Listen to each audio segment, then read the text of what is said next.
Hey there, folks. I'm Isaac, and I'm undermining. And I'm Claire, and I can't beat Ganon, it turns out.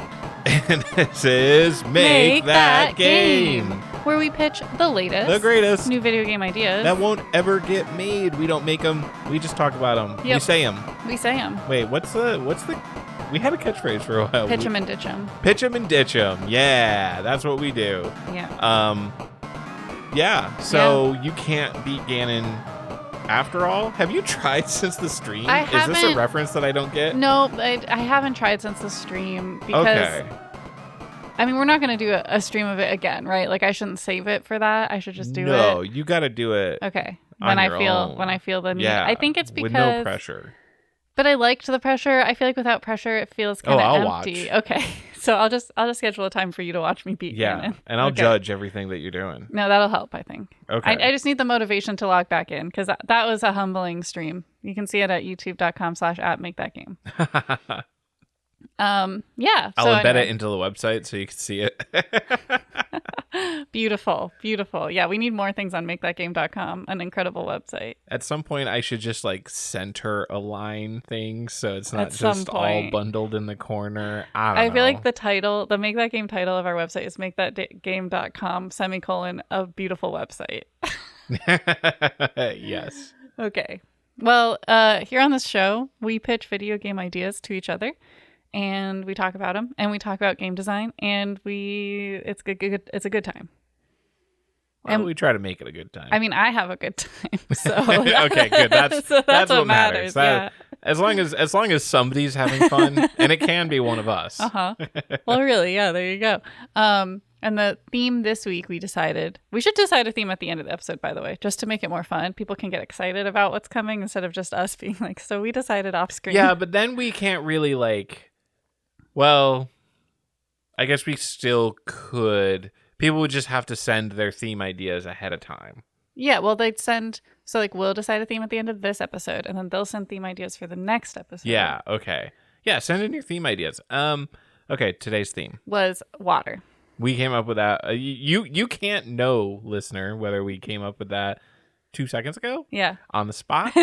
A week ago, 3 weeks ago. You can't know. Yeah. Because we missed last week, so who knows? So what's your water game idea? Okay, my game idea is called Wet City. Okay. I'm pulling up my notes, so you kind of know we didn't come up with it a second ago because I have notes. I couldn't have written them that fast. You can write notes fast. Yeah, but not that fast. All Maybe some people out there are. Okay. So it's called Wet City, and it's a water tower city builder. What is a water tower city? I'm going to tell you. Okay, about all it. right. Okay, that's part of it. I did a little bit of water tower research because I realized I didn't know much about water towers. Okay. So water towers aren't usually the sole way that places are getting water. They're more of an emergency water situation. Oh, that's what I always thought. I didn't know anything about them besides they were there and they were full of water. Okay, yeah, and I'm pretty sure they're used to store water for fire emergencies. So they're for fire emergencies when the power is out because the pumping of that water is all by gravity because it just comes down the tower. Yep. So if there's a power outage, you can still get water. It's for fire emergencies and also for high use times. So if I don't know, maybe at 5 p.m. everyone's taking a shower to wash away work, and the water tower might be implemented for a little bit to support the water system in the town during a high use time. Oh, so yeah, I never actually imagined water towers as potable water. They are potable water specifically, yes. Really? Uh-huh. That blows my mind. Yeah, because it's for an emergency. In, a container, it feels like that would just go bad pretty quick. Well, so it's pumped up, it cycles the water usually. Oh, okay. So it'll be pumped in and then down, and it does the whole thing. Okay, yep. Okay, gotcha. See, so water tower reserch was important because I didn't know. All right. Okay, so you need to build your water tower to wet your city is what I wrote. But anyway, you have to use physics to design a tower, source materials, and manage resources for your tower. Okay. So basically, it is a city builder in the same sense that any city builder is, but with a focus on water distribution systems and sewer systems. Oh, okay. Okay, gotcha. The other fun part that I had to add was you can decorate your water tower. Oh. So part of the reason I was drawn to water towers because I know, one, it's ugly, and a lot of houses that are near water towers are actually cheaper. Like they sell for cheaper because the view is disrupted by this like giant thing. And a lot of places like to put stuff on their water towers, whether it's like a joke or it might just be like the name of the city, like. Mm-hmm. So part of the city builder is making a water tower that's like pleasing to live near so that more people move to your city and you can like decorate it. And part of like, so like as your city grows, you can like build new towers and change up the design and change up the materials used for just like A, better and more water storage, but B, like it's more desirable to live near the tower. Mm-hmm. Okay. So, I have two questions. Is it the time for me to ask questions about it, or Yeah. are you still going? No, that's it. Okay. Two questions. Number one. Yeah.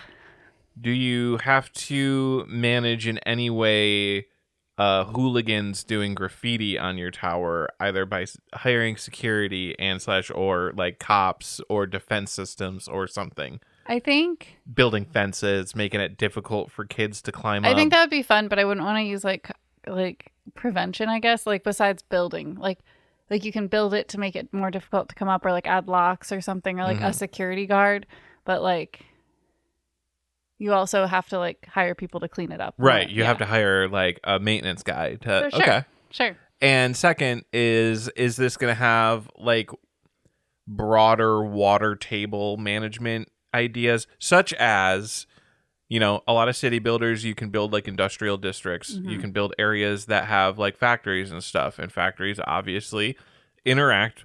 They have runoff. They have stuff going into the clouds. I think, is that going to matter at all in this water management maybe game? So I think I wanted to start really small. Okay. Like a town, because towns have water towers. Like it can be a small towns can area. have factories too. No, I know, but I really want to focus on the water tower. And obviously, you have to have a little bit of a bigger scope because, like we talked about water tower research, water towers aren't the sole provider of water for an area. It's mostly the sewer system. So you have to, like, also work with that. I don't know if I want it to be, like, about pollution. I feel like that's... Okay. All right. No, that's fair. That's fair. That is fair.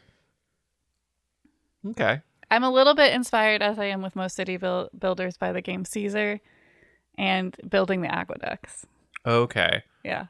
That was one of my favorite parts of Caesar. I wonder if they've made a Caesar recently. Did I look this up on podcast recently? I don't think so. This feels like deja vu. I mean, I talk about Caesar a lot because it was my first foray into city building, so the last possible. Caesar game, it looks like, is Caesar 4, published in 2006. Oh, wow. Available on Steam. Okay. 2006, oh, wow. So, yeah, it's getting close to 20 years old, but that doesn't mean it's bad. It's full 3D. I mean, boy. To be fair, I didn't love Caesar, like how I played. Oh. My dad did. It was a dad Not game. Steam Deck. Not supported on Steam Deck. When I played it, basically, I would like start the city, and I loved that part. And then once it got hard and I was like running out of resources, I would give up and start over. Oh yeah, no, that's just how city builders work. That's why I like Against the Storm so much, because once you get to that point, you basically win or lose anyways, and then the game is like a roguelite, so you just build the next city before it gets like into the boring loop. That's my thing with like Wandering Village. There's a game that starts with B. Banished. Okay. There's a couple of city builders that I've played, and I play them until I get to the boring part. You can basically get into like a self-sustained time. Oh, well, that would be winning to me. Yeah, it's effectively winning, but like the games don't really have a win condition, and it's like, yes, I can go deeper. I've like basically figured out the gameplay loop, and once you figure out the gameplay loop, there's not a whole lot more to do, and it does ramp up in difficulty, and it'll be like, oh, now the plagues come twice as fast, and now you have to manage losing 100 villagers every 6 months. Yeah. But it's like, I already figured it out. Like, okay. Oh. Yeah, I mean, I didn't really get to that point because mine was literally like I did fail. Like it was like there's Yeah. not enough resources, whether that's They people or starve. supplies, and yeah, it just doesn't work. Anyway, that's my game, Wet City. Okay. I guess that means I should give It is time now for you to my give your game. water game. Okay. All right. I guess I'll do it. It's called. I didn't come up with a name, so I'm coming up with a It's name okay. on the. I mean, honestly, Wet Killer. Oh, okay. Okay. Okay. The idea is. Oh my god, this is actually stupid. All right. I'm excited. A first-person shooter. Uh-huh. Where you fight through levels.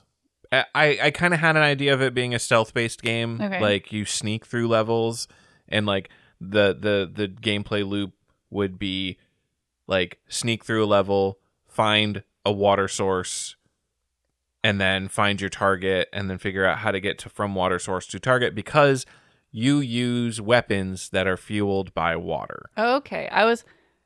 Can I tell you where my brain went Yes. first? And you said first-person shooter, and it's called Wet Killer. I was like, is it about water guns? Pretty much. I mean, pretty much. Kind Only of. like the idea is that they're like real guns. So Okay, yeah. I don't have a specific like idea of what that means. I just thought of water as an ammo mechanic. So there's probably multiple kinds of guns, and like one of them shoots icicles, and one of them might just shoot like a big blast of like high pressure water. Like, cause like high pressure water can basically destroy anything. You know, that's how they cut titanium. I'm pretty sure. And titanium, That's why you as gotta we all be know, careful with water pressure washers. exactly.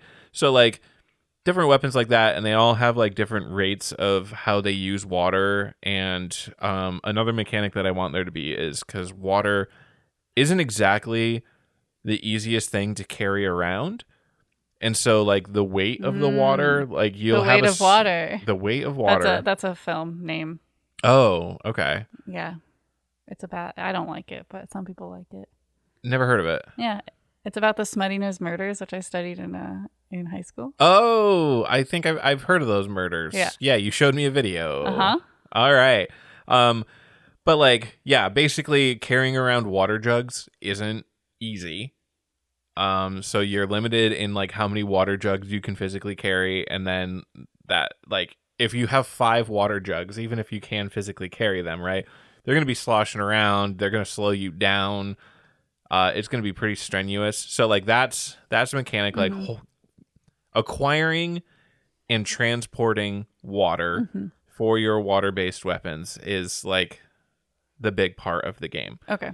That is what you're like constantly seeking water sources to fight your way through all these enemies. And so with the stealth-based aspect thrown out, it's like naturally swings towards a more action-based, like running and gunning through hordes of enemies. And I'm not sure what kind of enemies besides like I just described how you can kill like humans with water, with like icicle spears and like pressure washers, but like maybe we just make it the aliens from Signs. Maybe that's what you're doing. It's an alien invasion, the aliens from Signs, and they're allergic to water. Well, then that makes it easy. You could just splash them. Why do you need guns? True. I don't think that. I think you need to just. And then it doesn't matter what type of gun you're using. Maybe it's that they're immune to like bullets. But I think they are in Signs. I don't know. I have only seen Signs one time. Yeah, it's been a really long. I saw it when it first came out. Oh wow. OG Signs. Yeah.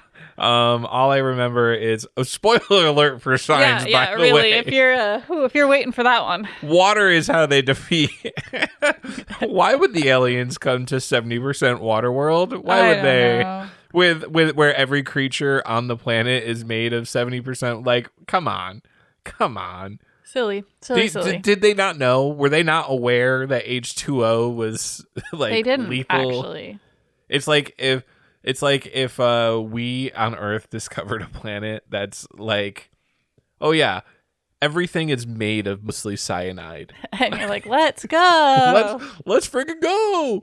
I actually don't know if cyanide is like lethal in that sense. I think you could just have say to like eat it. carbon monoxide would probably be Ooh. like the best example of that. Fair.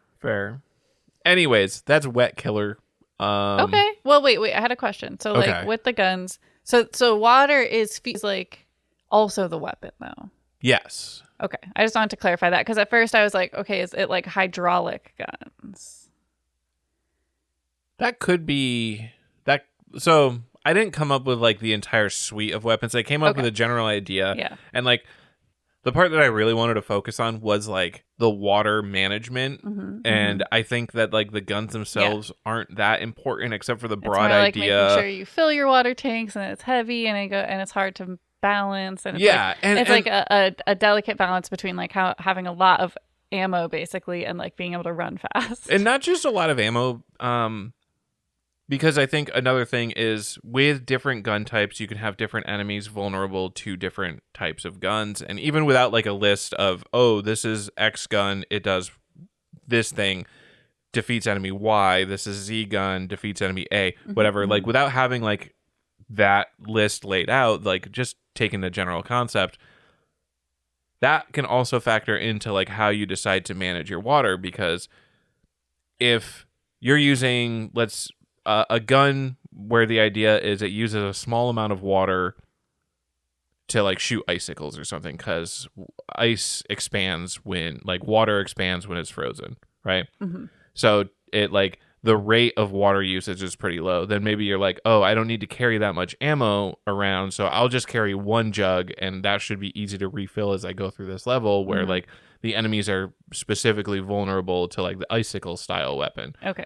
And then the hydraulic or the pressure washer gun probably uses insane amounts of water extremely quickly. So like if you're on a level where you're like, okay, I need this like a lot during this level, then you're going to want to carry more jugs. So that's like the decision making process. Right. So it all boils down to the cans and jugs of water, you know? That's really the what Wet Killer is gameplay. about. Yeah. Okay. All right. Cool. Nice. Now we're going to talk about something. Yeah. So I actually had a question to ask you for our discussion, which is what we're doing now. What is the difference really between a mainline game and I guess a not? Is there a word for it? A not mainline game? A side game? I guess. Okay, so you're talking like Kirby, like. Yeah. I'll give you context. Okay. Like, I thought about this mostly with Kirby because I'm in the Kirby speedrunning Discord, and they have the categories like separated in different channels, and one is basically like side games, but like some of them make sense to me, but some of them don't, you know? Like, okay, Dream Buffet, I don't think that's even in a speedrun, but let's pretend like Dream Buffet is. Dream Buffet. That to me says a side game, right? Like that to me is not a mainline game, but like something like Kirby's Epic Yarn, where there's like a story and Kirby's there and it like you play through, you know, levels similar to other Kirby's, I guess. I haven't actually played it, but to me, why is that not a mainline game? So anyway, that's what I'm curious about. So the number one, all right, imagine a pyramid. Imagine a pyramid, like the pyramid of needs or whatever. Okay. The number one thing, I don't even know if the pyramid of needs is a good analogy for what I'm about to say. Number one thing is usually going to be like what the publisher says. They're going to ultimately really have control over what is a mainline game and what is a side game. Well, that's not a good answer. It's a boring answer. Yeah. But if they... Because there are some publishers... I might be making this up, but I'm pretty sure there are some publishers that just like won't make statements about that because they have incentive not to. Like side games probably are going to have less sales than main games. So why would you specifically point out like, hey, this is a side game? Why wouldn't you just say this is a game? You know, like I'm not sure if HAL Labs says Kirby Dream Buffet is a side game. I'm not sure if that's a thing, but the second like tier of it and the guideline that I personally go by is basically if a game series has a specific like mechanic or play style or is a specific genre, right? A side game would be games that like divert from that. See, again, I get that with like Kirby Dream Buffet, Kirby Tilted Table Roll, whatever that game is. Yeah, because those are wild divergences from Right. the move, jump, suck. That's Which a throwback. Yeah, throwback way back. Yeah, but I guess I struggle with that, like, because so it makes sense to me in like the Kirby canon, I guess. Again, I haven't played Epic Yarn, but you said he doesn't use copy abilities in Epic Yarn. I don't think so. Which I guess would make sense then why they. But that feels... I think because he's made out of yarn, he like changes his own shape, but I don't think it's based on enemies. I mean, okay, but like I just feel like I don't know if mechanic is the right definer, because you could also argue that like Legends of Zelda Tears of the Kingdom is a side game then, because it's a completely spin-off is also a spin-off term instead of side game. Yeah. Maybe that's the more common. I don't know. Okay. But like to me a spin-off would be like you play as Waddle Dee.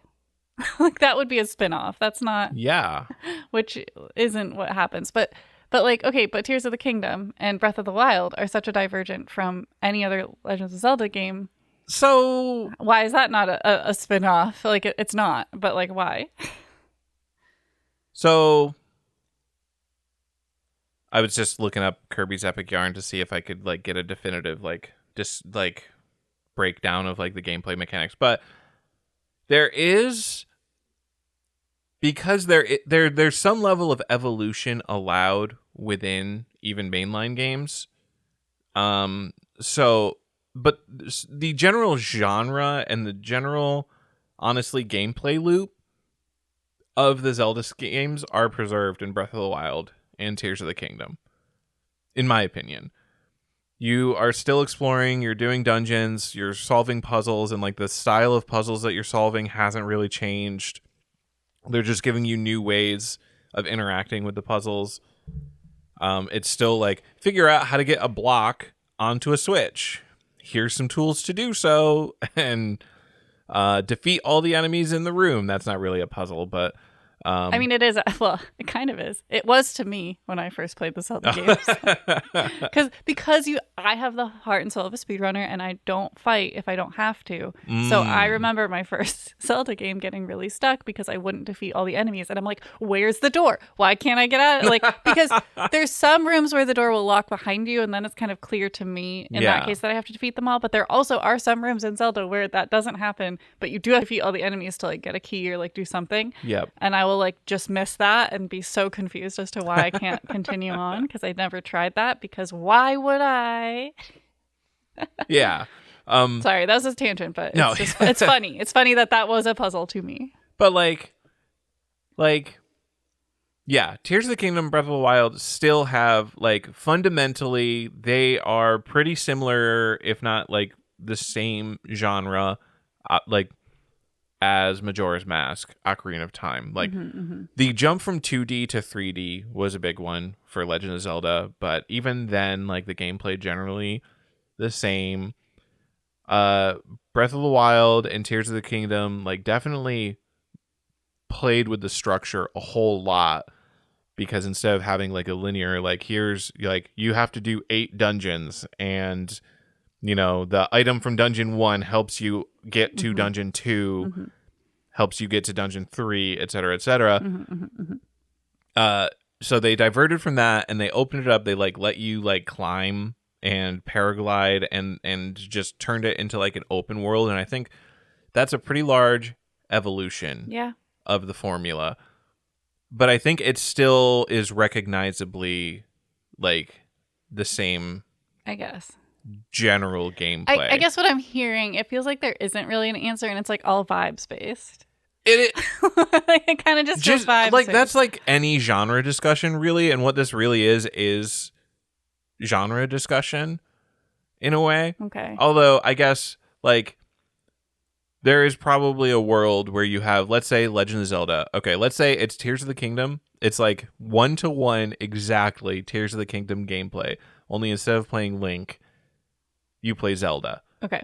That would most likely be considered a spin-off. But I would argue that because it's a different character. But Zelda might be a bad character to choose. Yeah, like, because Echoes of Wisdom, I would say, is a mainline game. Like, that was promoted as a mainline game. I think Nintendo agrees with that. I think Nintendo calls it a mainline game. Which, that one's hard for me because I feel that it is a huge gameplay divergence. I don't think so. If we're keeping Tears of the Kingdom in the canon, it is not a gameplay divergence to me.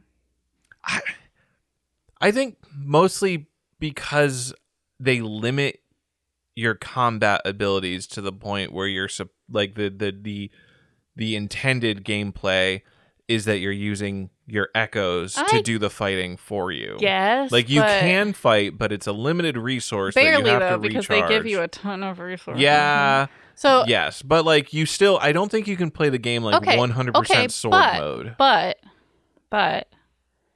in Seasons, Oracle of Seasons, you don't even get some of this. You can't jump in Oracle of Seasons for so long. So like, I don't know. I feel like limiting a skill is not a huge thing that would change a game. Okay, to be fair though, that is how Zelda games have and now they don't. So I guess every game since then is a side game now. Okay. Now you just can jump the first go. So I guess it's a different game now. Like I don't think the entire combat system is equivalent to jumping. No, but well, you know, I don't think that you can argue. I don't know. I feel like if you're gonna say Tears of the Kingdom is allowed, then Echoes of Wisdom is allowed because it uses similar concepts of building, like open puzzle solving and moving things from afar that Tears of the Kingdom uses. And you have a combat system that is the same as most Zelda games. It just is limited, which is a new element to the mechanic. But it's not taking away the combat system. No. So I have to argue that it is most definitely a mainline game. Well, yeah. Well. I don't know. I still think. See, yeah, I don't know. I just if you're gonna say that Tears like of the Kingdom, if you are taking like if you play Link's Awakening, okay. If you play Link's Awakening, Oracle of Seasons, Oracle of Ages, Link to the Past, and then you play Echoes of Wisdom, and you don't play any other Zelda game, right?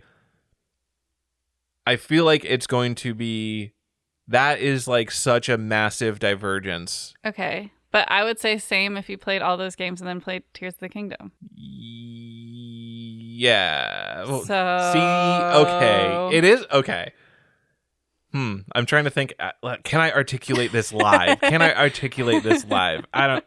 gave you a lot of prep for this one. So. Echoes of Wisdom, right, doesn't feel like it's a branch off of Tears of the Kingdom. It feels like it's a branch off of Link's Awakening. But that's only because of the art style. I think the play style is much more Tears of the Kingdom than it is Link's Awakening. The art style is Link's Awakening. But okay. That's interesting. That I'm breaking down here. I stumped the fiance. You stumped me. I mean, this actually does throw back to the move, jump, suck conversation of Kirby. Yeah. But I think Kirby's a good example because it's really clear to me, right? Like of what Kirby does. Like Kirby doesn't really like it's very obvious when Kirby's not doing what Kirby does, right? Like Kirby rolling like a little ball is very different than most of the games move, jump, suck, right? Right.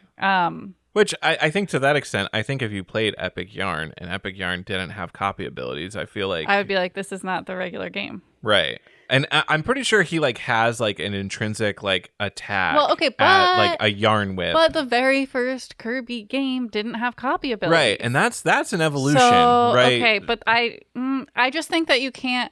I don't think you can base if it's a spinoff or not based on mechanics alone because of that. Because like, okay, then every game after that's a spinoff or whatever, like, which it's not. So. I would say the third tier is also, and the reason why this is the third tier, why I consider it less important than mechanics, is like the characters. Because Final Fantasy's games, for example, the mainline games, like never use the same characters. It's always its own independent story. So you can't judge Final Fantasy as a series, like mainline games based on which characters are in it, because it's never the same characters. And in fact, only the spin-off games like reuse the characters.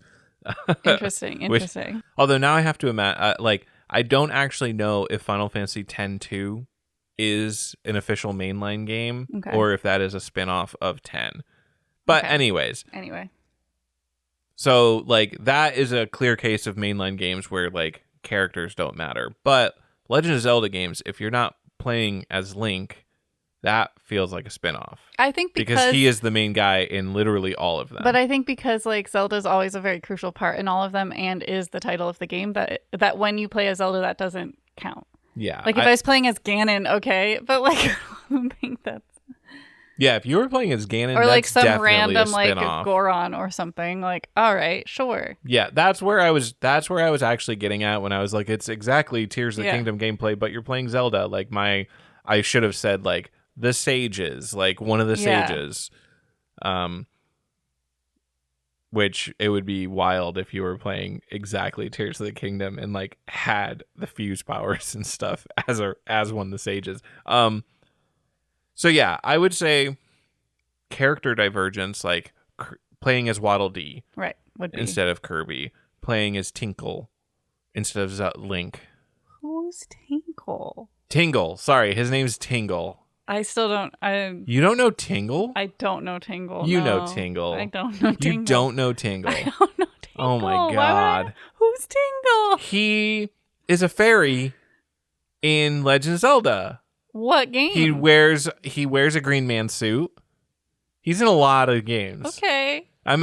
Is Tingle in Breath of the Wild? Is he not in Breath of the Wild? So there's islands named after Tingle. Like a memory of having the exact same reaction. I think I saw him during a speed run and I was like, what is that?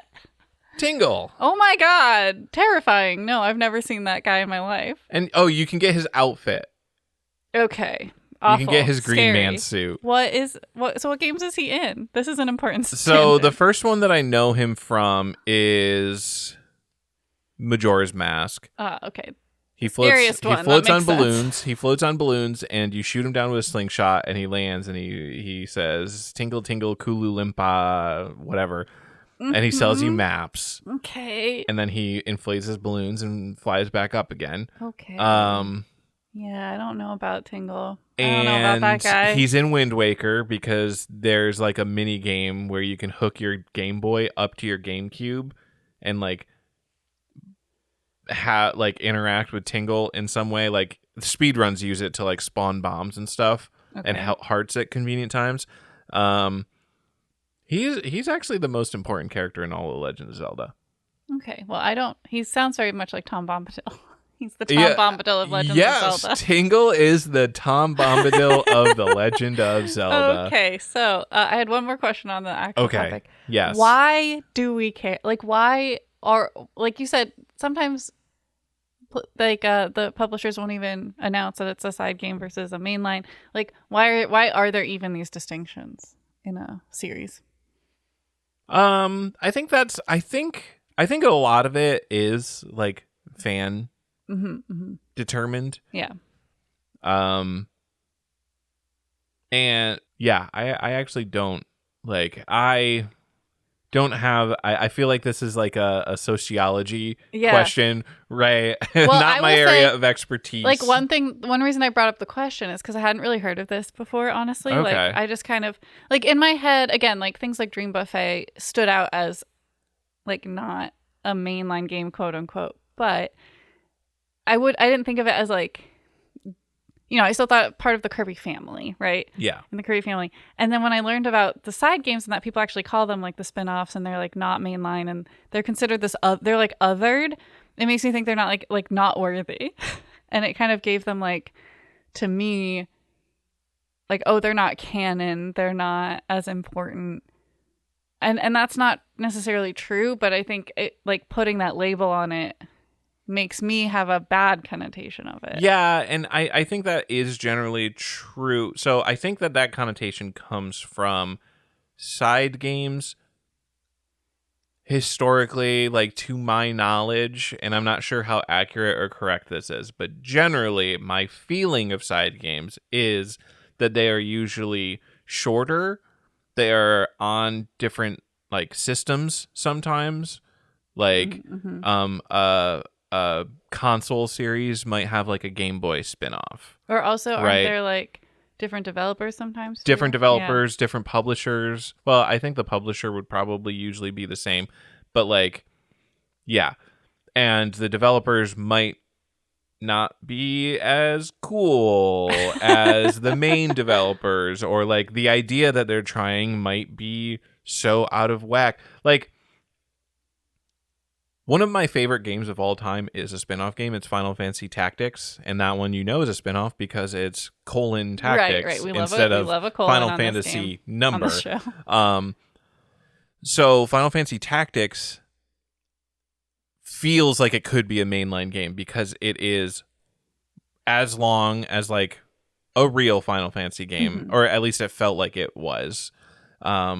It had just as much like care and attention put into it as the mainline games. It is its fully formed own game. Okay. But then you also have, I'm trying to think of like a low quality spinoff that I have experienced, but like there are games that have like mobile spinoffs, which are just like cash grab, like the Fire Emblem's like gacha game. Fire Emblem series, pretty cool, tactical, whatever. The gacha game is a gacha game, so it is intended to just get thousands of dollars from you. Yeah. And so that you can look at pretty art of characters that you like. What about like the mobile Animal Crossing game? It's like Animal Crossing Camp or whatever. Yeah, I have no experience with that, so I can't say it. whether that was like high quality or not. I played it. Okay, did it feel like Animal Crossing, or did it feel like a spin-off? Technically the first game I ever played of Animal Crossing. Oh. So I don't know.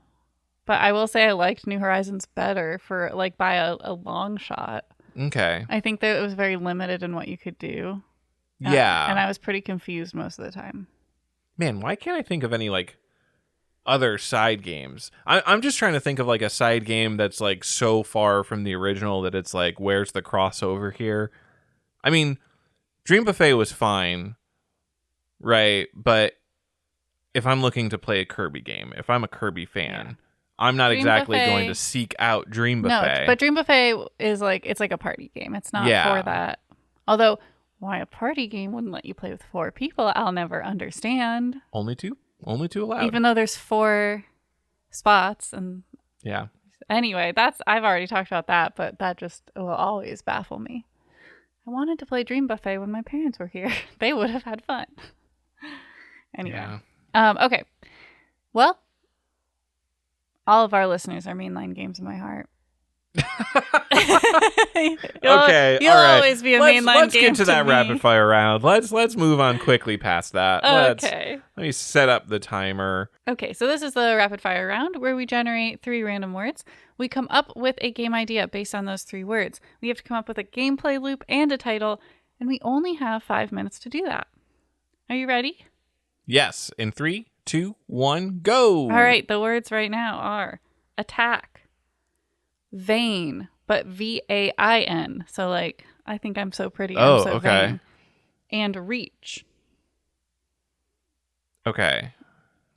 Attack, Vain, vanity, reach. reach. Reach. What can we do with reach? As like a claw grabby. Okay. I'm making a claw with my hand and pretending to grab because this is a podcast, so you can't see. Okay. Okay. Oh, okay. Okay. I'm ready.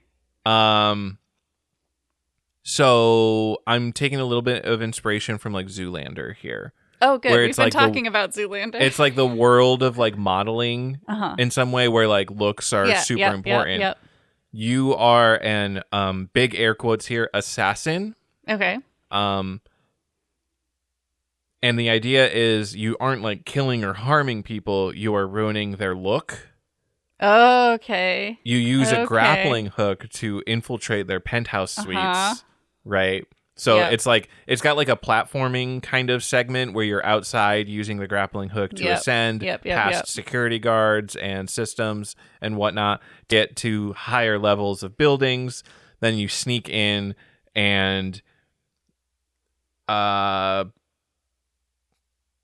sort of imagining just like doing like the Jigglypuff Pokemon anime thing where I don't know what that is. Jigglypuff would like sing a song. Okay, yep. And then that song would put people to sleep. Okay, and then would get angry that people were sleeping through her song. And then she would draw on their face with a permanent marker while they were asleep. Okay. And I'm like, that is how you like destroy the look. You basically vandalize their look, their face. I thought it was the vandalism was gonna be like you swap their like lipstick for like a marker, like a blue marker or something, or you change all the colors, you like and stuff. cut their clothes off, or I don't know. Yeah, maybe there's multiple attacks. Yeah, like the sleep one could be one, and then there could be multiple. Yeah, like drawing on the face of a hand model doesn't do matter. anything. You have to I don't know, roughly clip their nails or something without waking them up. Draw on their hand, or and then you rappel down, and that's the end of the level. So gameplay loop is platform segment. Yeah. Stealth sabotage segment. And then platform segment again. To escape? I feel like... Because if escape is just reversing through the level, I feel like that's not interesting. If escape is just a different platforming level, I also feel like that's not interesting. So either escape is like a third mode, or once you sabotage, you like just get to the exit stealthily, and then like it plays a cutscene of you like rappelling down next level. Okay. Like, unless you've got... I mean, I don't want to spend time thinking about it. This is the rapid fire round, not the slow fire round. All right, well, let's come up with a name. I give this one to you. Okay. I like the word sabotage. Okay. Is there some way that we can make a pun with like sachet? Like something to do with like modeling? I don't think sachet has anything to do with modeling. They don't sachet down the... Not really. Oh, okay. Well, I don't know any modeling terms. There's got to be a modeling term that can be fit into sabotage. I don't know a lot of modeling terms either, I'm gonna be honest. I mean, maybe sachet is one. I don't know. Smize from Top Model. They always say smile with your eyes. Smize a Taj. Okay. Okay. Face acting. They walk down the runway. Run away. Runway.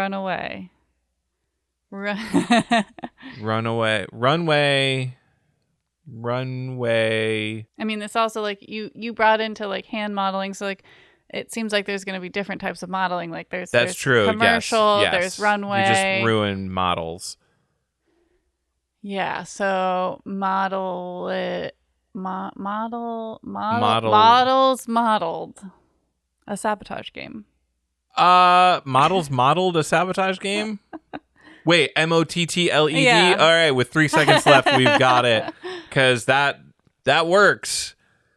That works to me, because modeling, your modeling model is to like ruin the look of something, right? Exactly. Yeah. Well, so, that's pretty good. Let me just, I know modeled look up the word having model. an irregular pattern of spots, so I'm still going to accept it, because when it, I feel like I've heard modeled like colloquially used. Yeah, like I modeled it by like mixing it together, like smashing it around. I don't know. That's how I imagine it. All right, next one in 3, 2, 1, go. There we go. Haha. Wedding. Vigorous. Way. WAY. This is the way. This is the way. It's a Mandalorian wedding. And the preparation is vigorous. Okay. All right. Vigorous. With vigor. I'm going to look it up. Yeah. Okay. Thank you. I was about to do the same thing. All right. Vigorous. Strong, healthy, full of energy. Characterized by or involving characterized by or involving physical strength, effort, or energy, or specifically of language, forceful. Okay, robust or strenuous also to add to that. Okay. So vigorous could be way, wedding, vigorous. So something like a strenuous path, way. Okay. What if you are too... All right, so the story, right, for this game is it is two like workout influencers getting married. Okay. And so they are doing a series of wedding workouts. That I don't think I like this. I'm gonna veto. Okay. All right. Okay. I like the two. So I think this is a collaborative game. Okay. You play as two people who are gonna get married. Okay. And the vigor is like the core. It's like a course. Like it's like a really difficult platformer. Okay. Like Ori level difficult. Like really hard. All right. Okay. And that's the Isle. The Isle is the whole game. It's the longest Isle of the whole world. Okay. And to prove your love, you have to get there. Gotcha. Okay. Okay. Are we thinking that it so is it like collaborative? Like It Takes Two style, like there will be puzzles that require cooperation between characters, or I think it will be less collaborative than It Takes Two, because how I imagine it is you're both on a different way. You're both on a different path. But there's things you can do to help each other, and timing matters. So like maybe you both have to be at like a doorway at a certain time to like trigger something, or you can like send each other like help with like some mechanic, like there's like something like there. So it's a little bit more independent, but also together. Okay. Yeah. All right. Okay. And it's called I'm on my wedded. What is this? The Wedding Woods, A Treacherous Journey. The Wedding Woods, a treasure? I imagine, now that I said Ori, I imagine it like Ori, like literally. So like you're in a forest. So okay, your wedding aisle is a treacherous forest that is extremely long and filled with platforming challenges. Yeah, I mean, isn't that what's going to happen at our wedding? Yes, it is, but I got to work on my jumps. Okay. Okay. Is the priest a badger? Sorry, the officiant. I mean, I guess why not? I don't know. All right. Okay. All right. Sure. Wedding forest.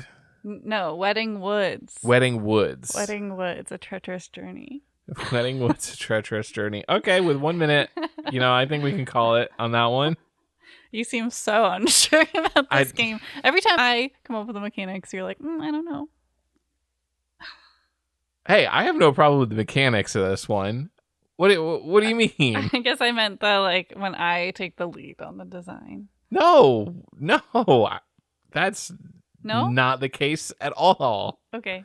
I just have very specific ideas of naming conventions. Oh, the name was what was getting you. Yeah. I couldn't tell. I thought it was the game. I'm sorry. No, it's You could have kept going. You don't have to accept what I put out there. No, I know, but I wasn't giving anything. Yeah. So I was like, if I'm not providing anything, I'm not just going to say, no, we can't use that name. Well, you can, though. Just letting you know. I know. Okay. I just feel like Sorry, I should. I thought it was my game that you were. I should at least give like one idea. Like I should be at least able to coax the name closer to what we need. What I would prefer. And if I can't do that, it's like, okay, then what? Like, then I'm just arguing to be argumentative at that point. I mean, you're getting us to the best idea. Yes, that's what I like, but that's what I feel like I'm trying to do. Happen. Yes, and it's a matter of taste too, because like my idea of like what's a good name might not necessarily be true of anyone, like of everyone. I get that.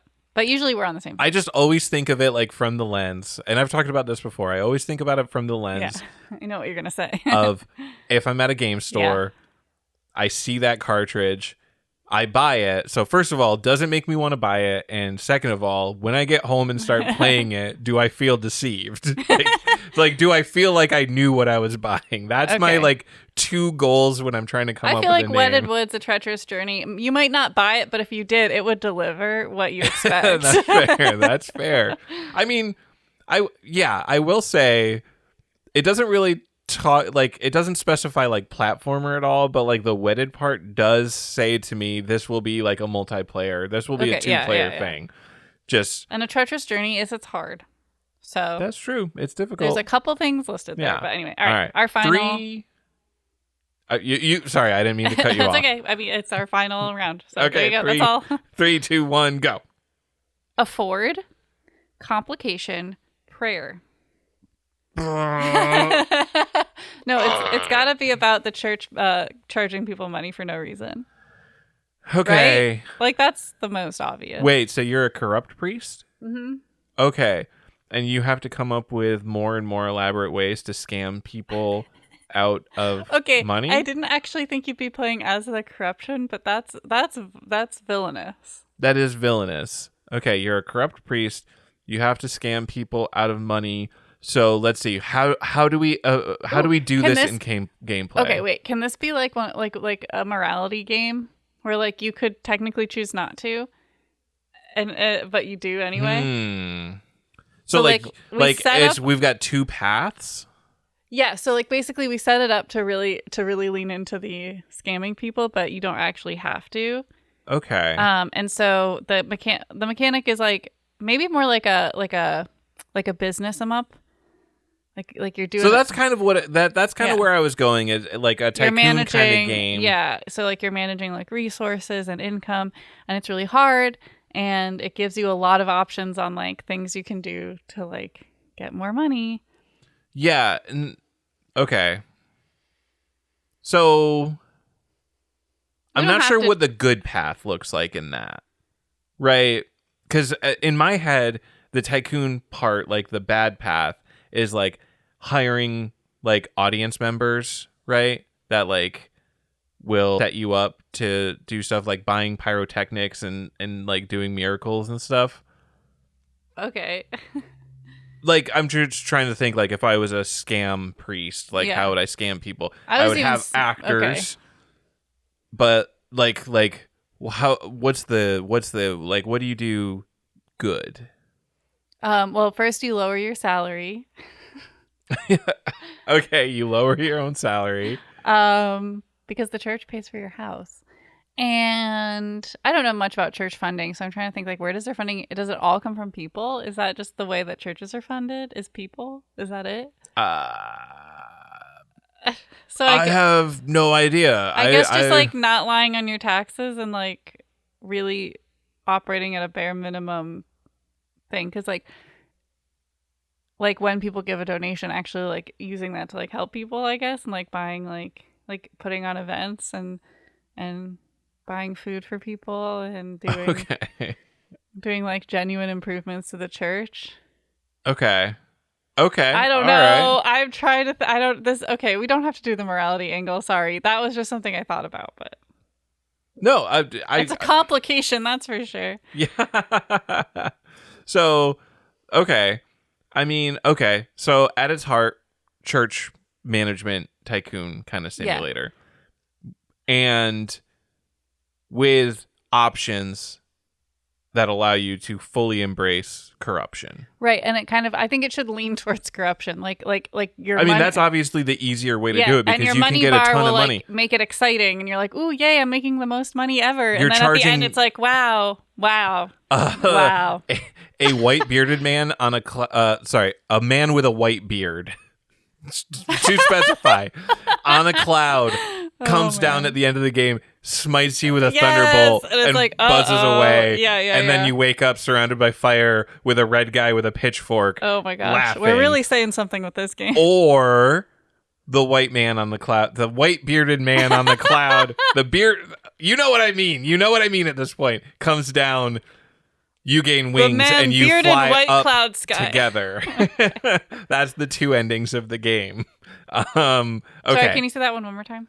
The the man with the white beard on the cloud Yeah. descends, gives you wings, and you two fly back up into the clouds together. Okay. Yeah. You know, Yeah. I want this to not explicitly be like Christian lambasting. I want this to use all of the Christian trappings, but never outright say this is Christianity, because I feel like that loses sales. What's the name? It's called Good or Evil? Good. Well, it's called toss a coin to your priest. It's called. Wait, I mean, good and evil. No, we can't say priest though. Good and evil. Good and apostrophe evil. No, because we want to trick people into being evil. So if we say that, they're going to think there's a way to be good. Okay. It's called My Church Fun Time. The alarm went on. My church good fun time? What? No, I said My Church Fun Time. My church fun time? No. My church business. Well, the other one I said we could. Okay, I guess we can just go with good. We have to pick one we said, so I guess we'll go with good and evil, even though I think that gives away part of the game. Wait, so what do you think it gives away? Sorry, I want people to be fully tricked into thinking they're supposed to make the most money possible, and I just want them to be full capitalists and then realize that's bad.